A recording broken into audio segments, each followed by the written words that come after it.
आपल्या परिसरातील ताजी अपडेट पाहिजे आहे ना, तर मग आजच C24 तास या आपल्या यूट्यूब चॅनलला लाईक करा, शेअर करा, सबस्क्राईब करा आणि बेल आयकॉनवरती क्लिक करायला तर अजिबात विसरू नका. राहुरी शहरामधील नामांकित साईराम इलेक्ट्रॉनिक्स अँड बॅटरीज या दालनात तुम्हाला मिळतील सर्व प्रकारच्या इलेक्ट्रॉनिक वस्तू तसेच होम अप्लायन्सेस. साईराम इलेक्ट्रॉनिक्सचं नातं आहे खास. प्रत्येक घरात गुणवत्तेचा विश्वास. उन्हाळ्यामध्ये थंड थंड कूल करण्यासाठी AC, fridge, cooler, deep freeze यांची भव्य अशी रेंज. साईराम इलेक्ट्रॉनिक्स खरेदी विक्री संघ, नगर मनमाड रोड, राहुरी. तेव्हा आजच साईराम इलेक्ट्रॉनिक्स या दालनाला भेट द्या आणि आनंदाची सुरुवात करा. Sairam hospital test tube baby centre. मी डॉक्टर स्वप्नील माने, स्त्रीरोग, वंध्यत्व व दुर्बीणद्वारे शस्त्रक्रिया तज्ज्ञ. आमच्याकडे दुर्बीणद्वारे शस्त्रक्रियेसाठी लागणारे सर्व अत्याधुनिक उपकरणं अवेलेबल आहेत. त्यामध्ये 3D 4D कॅमेरा, तसेच रुग्णांना 10 ते 20 ml रक्तस्राव होतो. पेशंटला खूप आरामदायी ऑपरेशन होतं. सूक्ष्म आजार बाहेर काढले जातात. 10 पटीने पेशंटच्या अवयवांचं निराकरण करता येतं आणि आजाराचं उच्चाटन केलं जातं. साईराम हॉस्पिटल, लॅप्रोस्कोपिक सेंटर आणि test baby centre, court area, Bhagyashree हॉटेलच्या पाठीमागे, राहुरी. पाठदुखी, कंबरदुखी, खांदादुखी, सांधेदुखी तसंच मणक्याच्या आणि पॅरालिसिस आजारांपासून डॉक्टरकडे जाऊन वैतागले आहात का? तर आहे ना राहुरीमध्ये आयुर्वेदिक खात्रीशीर उपचार. Doctor Melavane hospital and spines care therapy centre, Rahuri bus stand समोर. डॉक्टर केतन धनंजय मेळवणे. संपर्क 9890 42 52 40. 25 वर्षाची परंपरा. Doctor Melavane hospital. राहुरी तालुक्यातील देवळाली प्रवरा शहरामध्ये अतिक्रमण हटाव मोहिमेवरनं चांगलंच वातावरण तापलं आहे. वंचित बहुजन आघाडीचे जिल्हा अध्यक्ष तथा नगरसेवक संतोष चोळके यांनी प्रशासनावरती थेट निशाणा साधत मोठ्या धनदांगड्यांच्या अतिक्रमणावरती कारवाई करण्याची मागणी केली आहे. राहुरी तालुक्यातील देवळाली प्रवरा या ठिकाणी 20 मे रोजी मोठ्या पोलीस बंदोबस्तामध्ये अतिक्रमण हटाव मोहीम सुरू करण्यात आली आहे. तर यावेळी संतोष चोळके म्हणालेत की अतिक्रमण हटवताना दुजाभाव केला जातोय असा आरोप त्यांनी केला आणि आक्रमक भूमिका घेतली आहे. शहरामध्ये सुरू असलेल्या अतिक्रमण हटाव मोहिमेमध्ये केवळ धार्मिक स्थळं, सामान्य नागरिक आणि लहान व्यावसायिकांवरती कारवाई केली जाते असं दिसून येतं. मात्र मोठे व्यावसायिक आणि प्रभावशाली व्यक्तींच्या अतिक्रमणांकडे प्रशासन जाणीवपूर्वक दुर्लक्ष करत आहे असा आरोप संतोष चोळके यांनी केला. अतिक्रमण हटवायचं असेल तर सर्वांवरती समान कारवाई झाली पाहिजे. गरिबांवरती बुलडोजर चालवून धनदांगड्यांना मोकळं सोडलं जाणार असेल तर आम्ही ते सहन करणार नाही असा इशारा चोळके यांनी दिलाय. तर यावेळी देवळाली प्रवरा शहरामधील नागरिकांमधून अतिक्रमण हटवताना समान न्याय मिळावा अशी मागणी होते.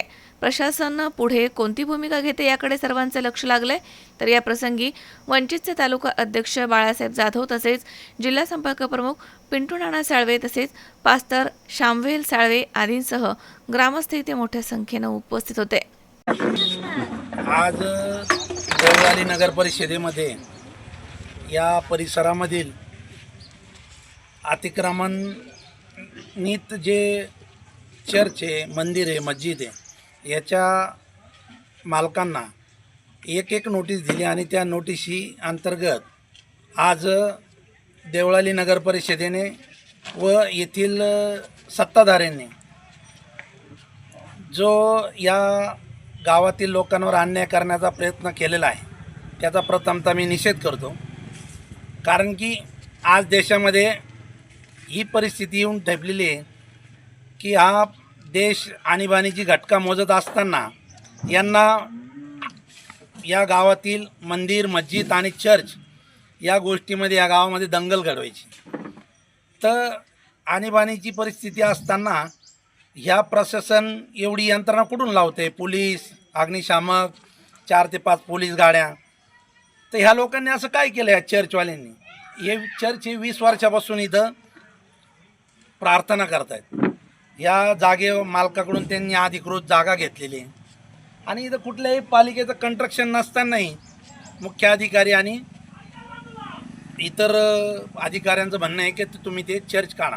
पण इथं बांधकाम नाही, काही नाही, फक्त पत्रे. ते पत्रे काढण्याकरता CM ऑफिसवरून फोन येऊ राहिलेत आणि कलेक्टर नंतर SP आणि SP नंतर DYSP आणि सगळी यंत्रणा लागलेली. तर ही लोकांनी समजून घेतलं पाहिजे. तर हे का होतं आहे? हे मनुवादी विचारधारेचे गिधाडं सत्तेमध्ये बसल्यामुळं या गोष्टी घडत आहेत. आम्ही यांना विरोध केलेला नाही.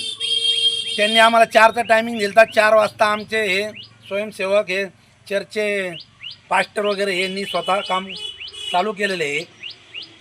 चर्च त्यांनी पत्रे वगैरे खोलण्याचं काम चालू केलं. पण हे का तुम्ही मूलभूत प्रश्न बाजूला राहिलेत. आज देशामध्ये पेट्रोल नाही.